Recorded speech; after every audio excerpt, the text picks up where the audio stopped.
Chapter 11 of Kidnap on the California Comet by M.G. Leonard and Sam Sedgman.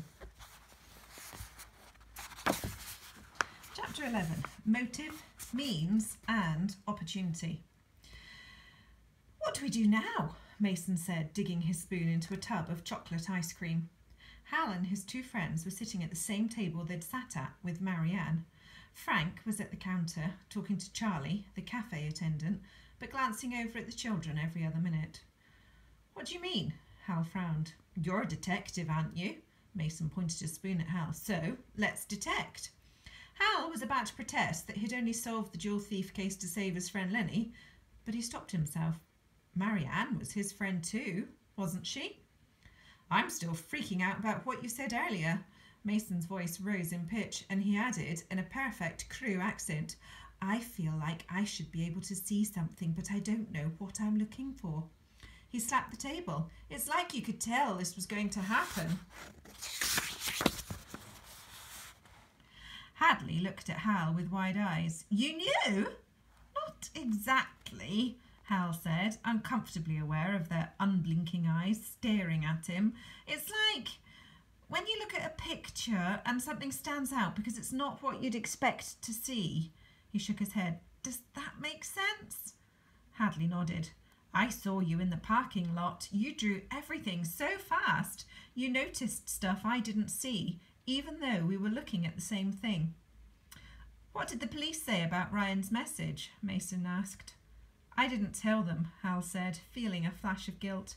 "The police thought my drawing was childish.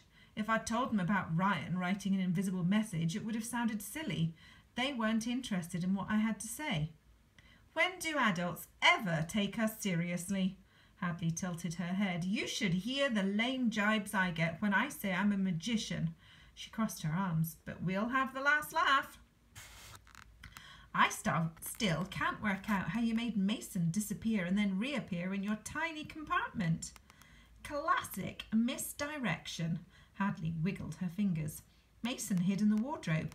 I held your attention while he got in there and used the crystal ball to cover him as he got back out." "It's that simple?" Hal looked at Mason with amazement. "How did I not see?" "You were looking at what Hadley wanted you to look at. That's magic," Mason grinned. "But what you do, that's spooky. You had a hunch Marianne was in danger and boom, she's been kidnapped. Unless you're the kidnapper, you must be one hell of a detective. So let's crack this thing wide open and work out who's got Marianne." "I'm not sure I can. America is so different from back home," Hal said, pulling out his sketchbook. "When I solved the jewel thief case, the places, the people and the language were second nature, and my uncle helped me." "Yeah, well, this time you have us," Hadley said. "At least until Reno, which is the day after tomorrow," Mason added, "so you better step on it." "There are 3 things we need to work out that will help us decide who the suspects are," Hal said, flipping over the pages. "Motive, means and opportunity. The reason for the kidnapping, the way the crime was committed, and what events happened so that the kidnapping could take place." He stopped at the page where he'd copied down the ransom note. "Let's start with the motive. Why would anyone want to kidnap Marianne?" They all looked down. So this must be what Hal copied off the note that they found on the windscreen of the car. "We have your daughter. If you want her back alive, transfer $10 million to Touchstone Holdings. Account number 9781529013061. Every day the account remains empty, we'll send you one of her teeth." Ooh, that's a horrible threat, isn't it? "You're going to have to trust me on this one. I promise it all works out okay in the end." Hadley winced. "I can't believe that they only asked for $10 million. Mason said. "I mean, Razor is one of the richest men in the world. I'd have said 50 or 100.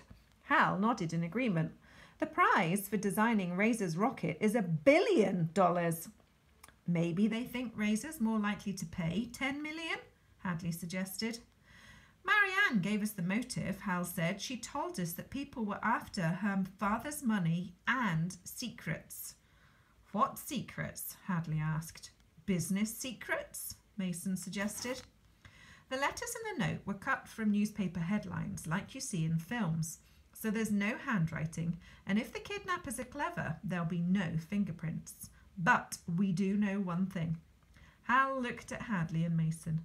It would have taken time to find, cut out and stick all of these letters onto a piece of paper.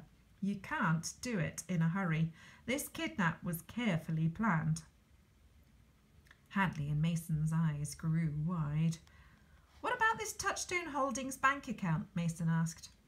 I don't know much about bank accounts, but in movies, baddies have accounts in the Bahamas in false names, Hadley said.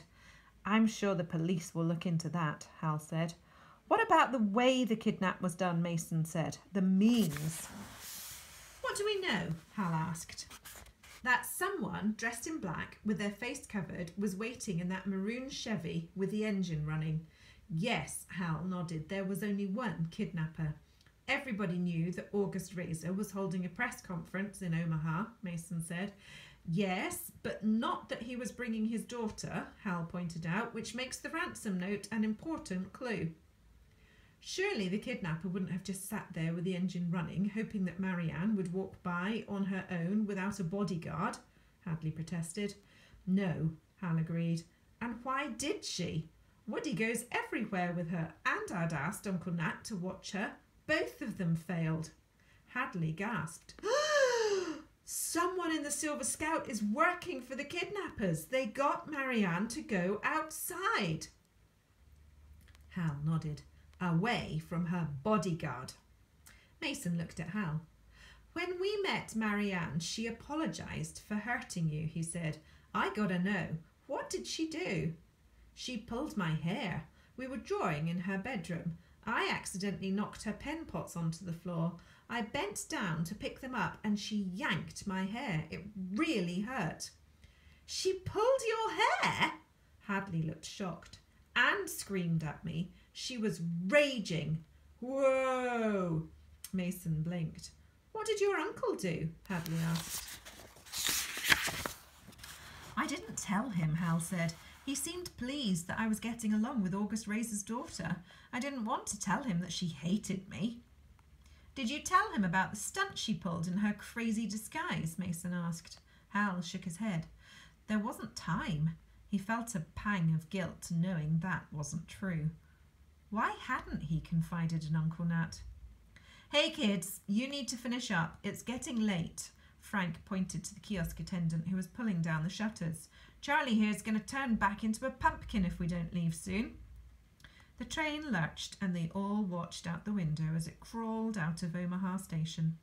The spinning red and blue lights on the police cars, the gossiping TV news vans with satellite dishes, and the throng of reporters all slid away, replaced by darkness. Hal's thoughts turned to Marianne in the boot of that car, and he shivered. Could he have stopped the kidnapping? Where was Marianne now? Was she frightened? He thought about the horrid threat in the ransom note, about her teeth, and he closed his eyes. They've the whole state police force looking for her, Mason said softly, and thanks to you, they have the license plate. I'm sure Marianne will be back with her dad by morning. And if she isn't? Then we'll meet at breakfast, Hadley replied, and solve the case ourselves. Hal nodded. We have to help her.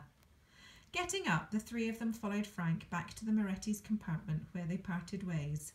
Night, Sherlock da Vinci, Mason whispered as he shut their bedroom door. Hal tiptoed on, becoming aware of the quiet, squeaking movements of the carriages and the distant clatter of wheels on rails as they travelled into Nebraska. He carefully slid open the roomette door. His bed had been folded down. Uncle Nat was sat upright in the bottom bunk, fast asleep with his glasses still on and his journal in his lap. Hal gently removed them both, putting them on the shelf and turning off the reading light. Using the footholds built into the compartment wall, Hal clambered into his bed. Unfolding a blue polyester blanket which crackled and sparked with static, he stretched out beneath it and closed his eyes. As the carriage rocked him gently, a vision of a terrified Marianne in her yellow dress, curled up in the boot of a car, forced his eyes open again. This was not how he'd thought he'd be spending his first night aboard the California Comet.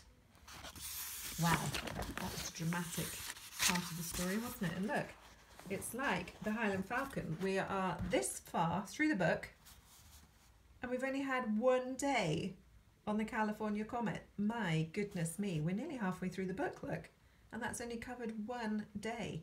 What a lot of detail there is in the story. Right, we'll find out tomorrow what progress they make on the kidnapping of Marianne. Bye for now.